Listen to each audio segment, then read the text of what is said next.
let's go live in 5, 4, 3, 2. And we're streaming live here from Ernie's Bar and Grill in Highland, Kansas. Welcome, Scottie Sports Talk this evening. Each week we'll feature different coaches, staff, administration, fans, alumni, and student athletes to keep you up to date with everything happening in Highland Athletics. In this week's episode, we have head volleyball coach joining us again, John Bengesser. He brought his sophomore middle blocker, Tyresia Lukes, coming off their 4-0 tournament this past weekend at the HCC Invitational. Coach Arnold returns to the show, coming off a tough loss on the road against Garden City this past Saturday. And Chad Clevenger will be back on the show this week as he brought a sophomore runner to tell us a little bit more about what it's like to be a student athlete at Highland Community College. Former Scotties William Young and Bob Pugh didn't waste any time this week as they scored Division I touchdowns out on the field. Southeast Missouri State running back William Young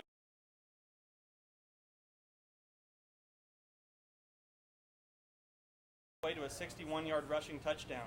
Young had a productive outing, carrying the ball 17 times for 123 total yards and 1 touchdown.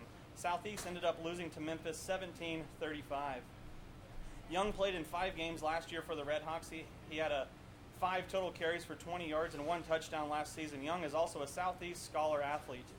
Indiana State University wide receiver Bob Pugh, 2016 graduate of Highland Community College, also found the end zone on a 56-yard reception in the third quarter Saturday versus Butler University. Pugh finished the game with 3 total receptions for 94 yards. Pugh also had 1 punt return for 7 yards and 2 kick returns totaling 49 yards, one of which he returned for 26. In the fourth quarter, Pugh returned a kickoff 90 yards inside the Butler red zone. That return was eventually called back due to an Indiana State penalty. Thanks for joining us, and we'll be right back here as we catch up with head coach John Bengesser. You're watching Scottie Sports Talk live from Ernie's Bar and Grill in Highland, Kansas.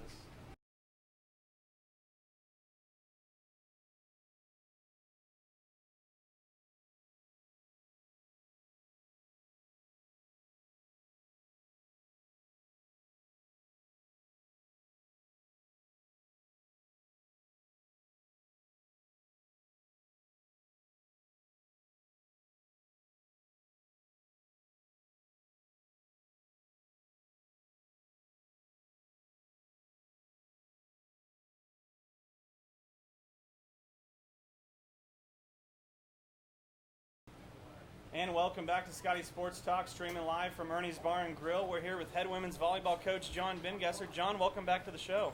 Good to be back here, Tyler. Thanks for having me on again. Yeah, Coach, what a great outing. Your home tournament, HCC Invitational this weekend. You guys went 4-0. We did. It was a great tournament for us. It's always great to perform well in front of a home crowd. We swept our tournament last year, and that was one of our goals, was to repeat that again this year. Coach, you went 4-0 and only dropped 1 set the entire weekend. A perfect tournament would have been 12 sets. You ended up playing 13. How focused was your team this Friday and Saturday? We were very focused. I knew that Barton, the team who took a set from us, they were going to be our toughest competition this weekend, and so we were kind of okay with them grabbing one from us. They deserved, they beat us that set, but we definitely held off for the match and finished in 4, which was what I wanted to see. So. You can see the stats and which players put up big numbers, but in your mind, Coach, who really stepped up over the weekend and had a good performance? You know, I thought everybody did. I mean, we really played well as a team. I think Tyresia, coming from Miami, she really channeled her, inner LeBron James this weekend, and she definitely was a playmaker. She had 53 kills, which was insane. Our first tournament, she had 41, and we jokingly said, hey, you got to get more than 50 this time, and we laughed about it, and she came back with 53, so. That's great. Coach, after starting the season 0-3 up in Iowa last weekend at a tournament up there, you're now on a 6-game win streak. What's changed just within the last week? Well, I think really nothing that drastically has changed. I think things are just kind of falling into place. This was expected. We knew our first outing was going to be tough. We saw, like I said last week, we saw some of the best competition, and we've really adjusted to the teams that we have been put in front of since then. You went down to Independence last Wednesday. You defeated the Pirates 3-0.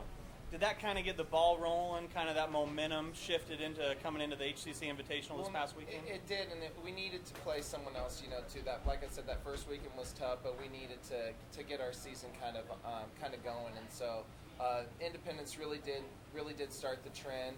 We made a bet to them. We could see if we could go a week without dropping a set, and we came pretty close. But like I said, our focus is there. That's good. You're going to need the focus because, Coach, you got a big one coming up Wednesday here in Ben Allen Fieldhouse as the Blue Devils of KCK come to town. They are 7-0 overall, and they already have a conference win over conference rival Johnson County. Yes, that's a huge win for KCK. A win for us this Wednesday would be exponential. I think it's definitely possible. I know KCK, we've watched film on them a lot. They're very similar to us. I mean, they're very similar. They've got each one of our players has a player that matches them, and same with us too. It'll be a tough match. I think it's going to come down to which side will eliminate errors, and if we can stay mentally focused enough, I know that will be us. Yeah, well, it'll be a good one, and we will be streaming that game live Wednesday night at 5:30 p.m. from Ben Allen Fieldhouse right here in Highland, Kansas. Coach, thanks for joining us, and good luck on Wednesday. Awesome. Thank you so much. All right, we'll be right back after this short break as Coach is going to have on his middle blocker, sophomore transfer, Tyresia Lukes. You're watching Scottie Sports Talk from Ernie's Bar and Grill.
And welcome back to Scottie Sports Talk here at Ernie's Bar and Grill in Highland, Kansas on this Labor Day Monday. Now joining us on the show, sophomore transfer Tyresia Lukes. Tyresia, welcome to the show. Thanks for having me. Well, it's good to have you here. Tyresia, you spent last year playing at Miami-Dade College, back at your hometown down in Florida, and have since found your way into a starting role here on the Highland Scottie volleyball team. How's that transition been made for you?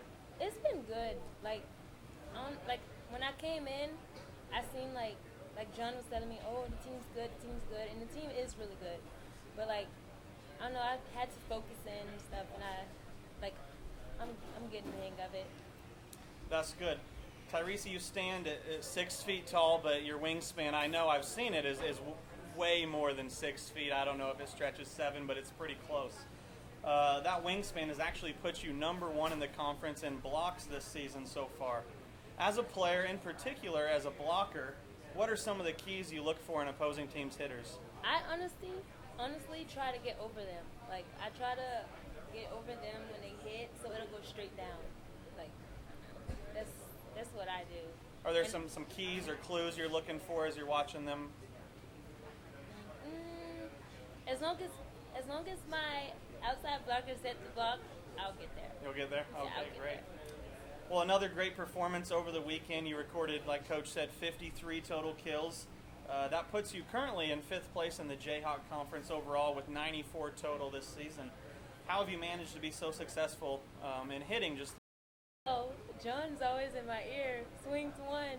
And everyone on the team depends on me to kill it, so I have to show some type of effort to actually kill the ball. So every time I hit, that's what I think, kill the ball tight. So. Well, you've been doing a great job. Like I said, you are 5th in the conference, number 1 on the Highland Scotties, but 5th in the conference with 94 total kills. What have you enjoyed most about Highland this far? Coming from Florida, what do you enjoy here at Highland? The experience is great. It's like chill, and it's more easier for me to focus out here. It's better. Yeah. Well, great. It's good to have you here at Highland, and we wish you well the rest of the season. Thanks for joining us, and good luck on Wednesday as you take on KCK. Thank you. All right, thanks. Well, we're going to take a short break, and when we return, we're going to have head football coach Aaron Arnold joining us. You're watching Scottie Sports Talk from Ernie's Bar and Grill.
And welcome back to Scottie Sports Talk here, streaming live from Ernie's Bar and Grill in Highland, Kansas. Now joining us, head football coach Aaron Arnold.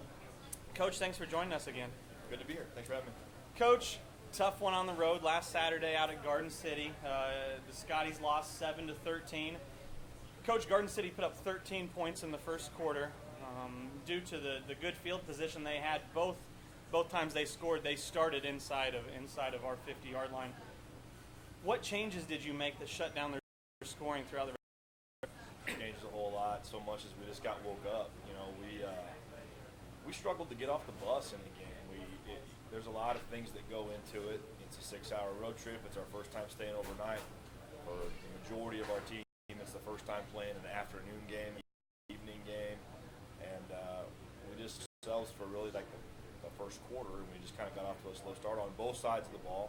Offensively, we had almost every possession we had a penalty in it where we got backed up, forced us into third and long with a 30-mile-an-hour headwind. It's pretty tough, and then we're put in punt situations, and again, we're punting into a pretty stiff wind, and so Garden City played on a short field the entire first quarter, and they took advantage of it. They did a great job taking advantage of the things that we gave them, and really I think came out and scored on their first two possessions, and then our defense shut it down after that and didn't give up anything the rest of the game. And so I think if you look at that, where we need to improve at is we got to figure out how to get off the bus and play the first quarter like we played the last three, and we would have been in a lot better position.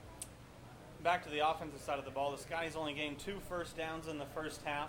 What were they doing defensively, or what weren't we doing offensively that held us to only 2 first downs that first half? They were a very good team on defense. I think they're as good of a front seven as we'll see all year, and maybe the best overall defense that we'll see all year. Part of starting a young offensive line is they're going to see some things that they're not prepared for, and it's hard to get them prepared for everything. And I don't know that I did a great job getting them prepared for what they were going to see this week. Garden City's defense is pretty unique. It's a front that we don't see much throughout the year, and you could see that they were very uncomfortable and maybe even a little bit rattled by what went on throughout the first quarter. What was exciting to me was that as the game went on, you could see it starting to slow down. They got a little bit more comfortable, and late in the game, we were able to go out and put together great drives and run the football, and we were having some success on offense. It just ended up being too little, too late. I think that's part of the growing process when you start 5 freshmen on the O-line. Their heads are going to swim a little bit sometimes, and hopefully we can learn from it and be able to build on it a little bit and be better next week. Well, the Scotties got a burst of momentum in the third quarter when redshirt freshman Stephen Delane blocked a punt and returned it to the Garden City 1-yard line. The next play, sophomore running back Marquez Terry was able to punch it in for 6. Extra point by Trenton York was good. That got you guys within 6. Big change in momentum there in the third? Yeah, you could feel it on the sideline. I mean, that was kind of the moment in the game where our young guys who don't understand how the game works started to realize, okay, we can win this game. And we really did regain the momentum at that point. That was a huge play by Steven. He did a great job getting it. It was just a huge individual effort by him. He comes through and blocks the punt, picks it up, almost runs it for a touchdown on his own, and really gave us a chance to get back in the ballgame and have a chance to win it late. Talking more about the defense, Garden City had multiple opportunities inside the Highland red zone late in the game, and your defense was able to get stops when they needed them and keep them out of the end zone. One of which, Dominique Williams intercepted a pass and took it out to midfield. You have to be happy about the way your defense played after that first quarter. Yeah, I think Coach Vaughn, Walter Vaughn, did a tremendous job with his game plan. He really understood what Garden City wanted to do, and all night long put those guys in positions where they could go make plays. And I thought he did a great job getting those guys ready, and those guys went out and made plays. You know, the coordinator can only do so much. Someone's got to go make a tackle, and those guys did a great job once they settled in after that first quarter, and they were lights out. Our defense played well enough for us to win. I was very, very proud of those guys. I thought they did a good job. 2 opportunities inside Garden City's territory, and you were held scoreless on both of those. Take us through that last 5 minutes of the game. Yeah, you look back at those are always easy to second guess. Looking back at it now, one of the questions I got was why not kick 2 field goals at the time. That was the first time we'd really been down in scoring position, other than the quick change on the special teams. And you're just not sure if you're going to be down there again, and so when you get the opportunity, you want to go ahead and go for the win. You know, you're on the road versus a great football team, and we made a decision as a staff that we were going to play for the win and try to score. And just came up a little bit short the first time down, which is frustrating. And second time down again, same thing. We had a ball down on the 1-yard line and had a penalty that backed us up. And probably looking back, there's some things that I would have done differently. It's always nice to be able to call the game 30 minutes later and look back and say this is what I should have done differently. But I think at the heat of the moment, we made the best decision we could, and both times we played to win the game, and just came up a little bit short. After a tough loss like the one on Saturday, how do you get the team refocused for next week? Win, lose, or draw. We got a 24-hour rule. After we win, we get to feel good for 24 hours. After we get beat, we get to feel bad for 24 hours. And when that time's up, it's time to go back to work. And I think that's one of the things that makes football so great. It prepares you for life. That's how life works. There's going to be bad things that are going to happen to you, and you got to be able to pick the pieces up and move back on. And whether you win or whether you lose, you're going to play a game 7 days later. And so our guys need to understand that, and I think they do. We just got out of our team meeting tonight, just finished talking about all those things. There's nothing that we can do to ever go back and play a game again. And the game we played yesterday doesn't matter anymore. It's all about what we do next week moving forward. We just need to be dialed in and find a way to go win. This Sunday game, you travel to Lamoni, Iowa to take on Graceland University JV at 2 p.m. What will be the game plan as you get ready here in week 3? It's another unique challenge with it being a Sunday. We'll be a little bit out of our routine. It's a game where we're going to travel in the morning prior to the kickoff. It's an afternoon kickoff again, so there's some potential trip ups along the way there in our preparation. And of course, coming off of a loss, we just it's really not that complicated. We need to get back to fundamentals. We need to go back out all week and work on fixing the little things, getting better one day at a time, and we should be able to go out and put together a good game on Sunday. Great. Well, Coach, thanks for taking the time as always this evening, and good luck on the road as you travel on Sunday. Thanks for having me. I appreciate it. All right, thanks. We're going to take a short break, and when we return, head cross-country coach Chad Clevenger will be joining us. You're watching Scottie Sports Talk from Ernie's Bar and Grill in Highland, Kansas.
And welcome back to Ernie's Bar and Grill here on Scottie Sports Talk. Joining us now is head cross country coach Chad Clevenger. Chad, thanks for being back again. Thank you. Great crowd tonight.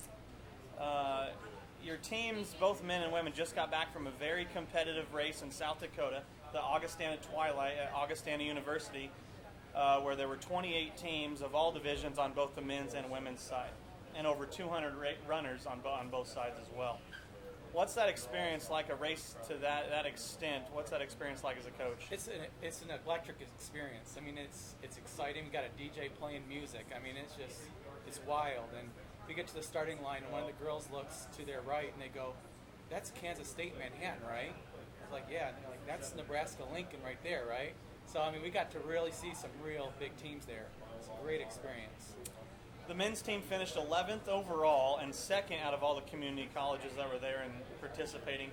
Very strong performance by the men's team again. Oh, we were outstanding. We had 4 guys that ran faster than our top guy a year ago. Jorge ran 40 seconds faster. We had the 4 guys that were, we had the Jorge and we had the 3 guys that were pretty close together, and man, we just looked really, really strong, and our sophomores all ran a lot faster this year than last year too. Yeah, it's very exciting. Back to Jorge Guerrero, another great race up in South Dakota for him, running a 20-minute, 2-second 4-mile. That's pretty quick. Yeah. And finishing 30th out of all 228 runners. What a great start to the season for him. Outstanding. I mean, how many of us can run 5 minutes for a mile, and he goes out there and does it 4 times in a row? Just outstanding, very confident. Did a 14-miler last night after a race. I mean, just in great shape right now and running really well. Good. John Bruner and Zacharias Filippo finished 67th and 68th respectively out of the 228 racers, both running 20 minutes, 40-second 4 miles.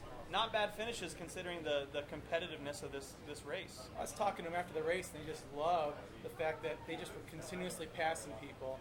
And our race plan all along was we wanted to really push the 3rd mile, and 4th mile was nothing but passing people. No one passes us, and it really resulted in some good stuff.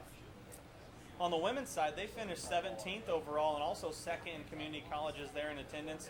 Lakasha Willis was the top runner, finishing 112th out of 228 runners.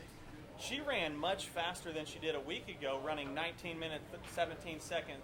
What is it? 3 miles. 3 miles, yeah. You have to be happy with the way she came out and competed. Well, first mile mark, I'm out there, and I missed her. She was so far out, further than what I expected, and so we were able to kind of get back together and find her after that. But she's practicing great, she's running great, and about a 2-minute improvement from one week to the next. The whole team just ran outstanding, and we had a lot of huge improvements. Great race. That's great to see, especially just 2 competitions into the season. Ivana Uribe on the women's side also finished 143rd, running a 19-minute, 56-second 3-mile. Tell us about Ivana's race. She ran a great race. She's very, very excited. A couple of her high school teammates were there because she's from the Omaha area, and so she was really excited about that race. And she just came out and really competed well. Followed the race plan about as perfect as you could follow it. Always fun to kind of go out and compete against some people you're kind of used to and get to go after them a little bit. Coach, you have a few weeks before your next race as you're going to travel to Missouri Southern in Joplin, Missouri.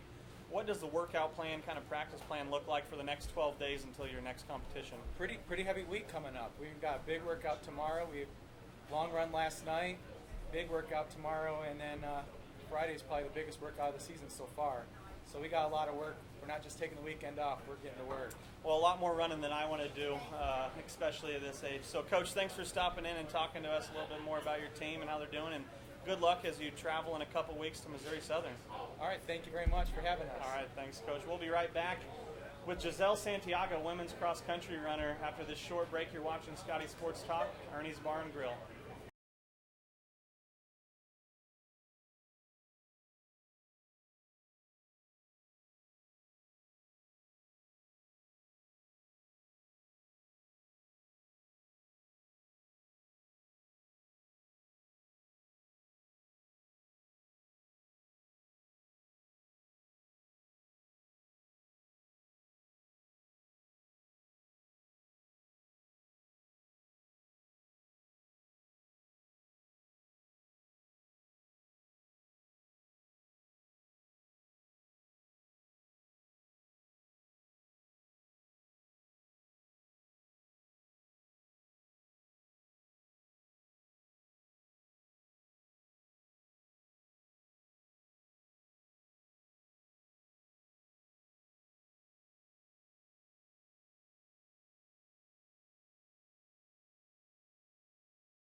And welcome back to Scottie Sports Talk here in Highland, Kansas, streaming live from Ernie's Bar and Grill. Now joining us, our last guest of the evening, sophomore cross-country runner Giselle Santiago. Giselle, welcome to the show. Thank you for having me. Giselle, originally from Florida. Let's start off by talking about how you wound up in Highland, Kansas. Yes, well, coming to Highland was a last-minute thing. I was originally an NAI assignee, and Highland ended up being a better financial fit, and it's the best decision I could have made. Highland has been treating me well. That's great. Let's take it back a little bit and kind of when and how did you get interested in running? Kind of where'd you get your start? Yes, when I got to high school, I was like, I have to do something with my life. And I went into running without having no athletic ability at all. I'd never done sports ever in my life, so I pretty much started from the bottom, you can say, and I ended up loving it.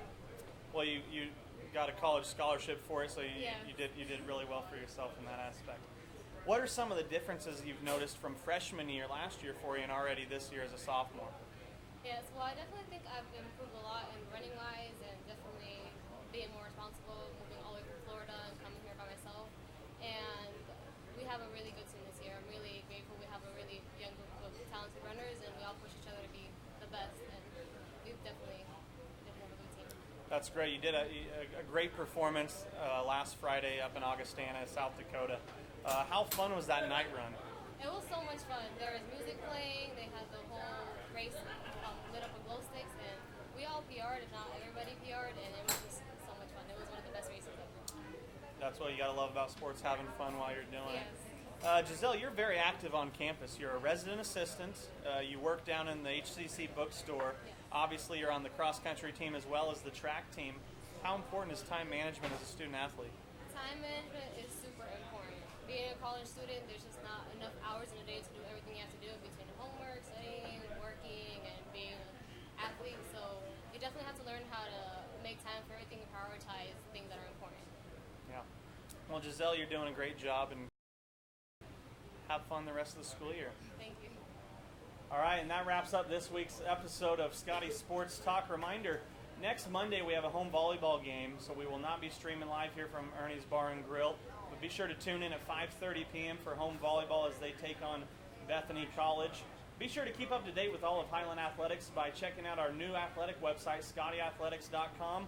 We will return to Scottie Sports Talk in 2 weeks, September 19th, back here at Ernie's Bar and Grill in Highland, Kansas. Thanks for tuning in, and have a great week.